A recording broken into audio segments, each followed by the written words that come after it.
Hey, it's Clay. Welcome to another League of Legends video. This time we're going to be doing an patch notes for patch 4.4 analysis. It's actually been pretty delayed. I was on vacation last week, but I figure better late than never. So for those of you who are interested in hearing my thoughts on the patch changes, here they are. And I've had a little bit of time to kind of play with them, so this is a little bit less of like a forward speculation and a little bit more of like, you know, these are the changes, these are how this has changed the game, at least from my perspective. So let's start off with the Kassadin rework. Kassadin has been a problem for a very long time. Just months and months and months of him being in like the 90% pick ban. I mean, like, I cannot remember the last time that he was neither picked nor banned in a ranked match. You know, his LCS throughout the spring split, his pick ban percentage was insanely high, just a very problematic champion. You know, he had a tremendous combination of mobility, damage, and also his crowd control with his silence and his slow was just very oppressive. It's almost impossible to escape a Kassadin, so if you ever get into a team fight against a Kassadin and your team starts to lose, instead of just having one person die and you kind of disengage, everybody dies because Kassadin chases you down and games just get out of control in the mid game. So they're reworking him to try to reduce some of his frustration. His kit was pretty oppressive, so I think this was warranted. So anyways, let's start off with his passive. He's getting a little boost of his auto attack range. This is mildly important because a lot of his damage has shifted to melee auto attacks. So a little bit of refocusing, and this kind of fits with that theme. His passive has changed. He used to get this, he had a weird passive. It like would give him bonus attack speed per the magic damage reduced. It was very strange.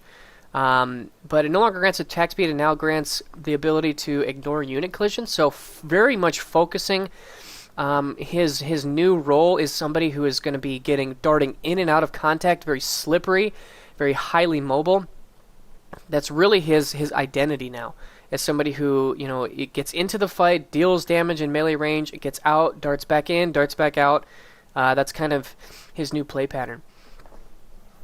Moving on to his Q, before it was a point-and-click targeted ability that did damage and silenced your opponent. The silence is gone. It does remain the ability to interrupt channeled spells. Then the base damage has been lowered fairly significantly. It was at one time like 240, and now all the way down to 180. So very, very low base damage.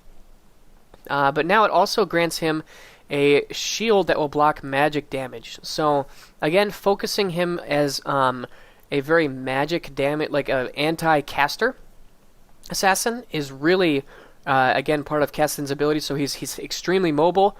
He's extremely good against mages, and he's got to get in a melee range. It's kind of his idea now. So between his passive, which will reduce 15% magic damage, and then his shield, which will block magic damage, makes him very resilient against heavy magic damage teams. And so, yeah, that's really something to stand out about Kassadin's kit, is that it very much is strong against heavy magic damage. So if you've got like a double AP with Annie support and a Elise jungle, you know, that's like 4 magic damage dealing champs on the enemy team that Kassadin's going to be pretty good against. I would say that overall his Q got nerfed. You know, no longer having a silence is a pretty big deal.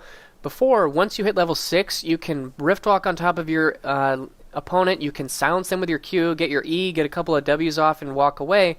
And because they were silenced during the duration of that trade, it's pretty much free damage. And that's really, you know, one of his core, you know, identities. And that's been removed. Not having the silence is a really big deal. Also, this shield is a little bit wimpy. It's just not that good of a shield. I don't know. I'm just not convinced that this magic damage shield is going to be that strong. If it was just a standard shield that blocked all damage, I would overall say that the Q kind of stayed the same, but because they're gutting the base damage and it doesn't have the silence, and now it grants a shield, I don't know. It just is weaker, in my opinion. Now his W is hands down better. It has a passive component where his auto attacks deal 20 base damage plus 0.1 AP, not a big deal, but the active actually is a really important part of his kit now.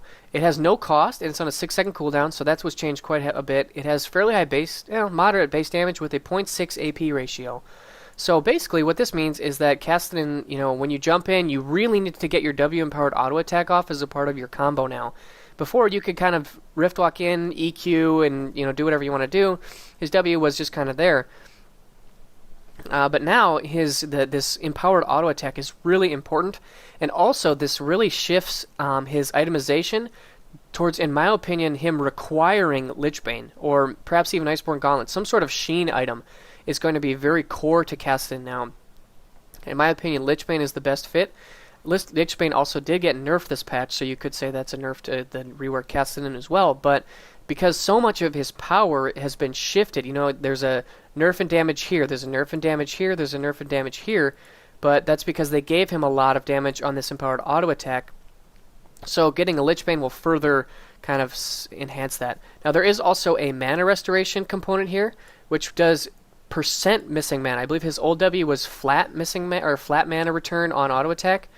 But now, when you hit the empowered auto attack, you gain percent of your missing mana, and this is a really significant against champions. So, and this is really nice because Kassadin usually itemizes for a lot of mana with a Tear and maybe a Rod of Ages, and then also if you get Lichbane, that's a lot of mana. And so if you're restoring 40% of that mana, that's quite a bit.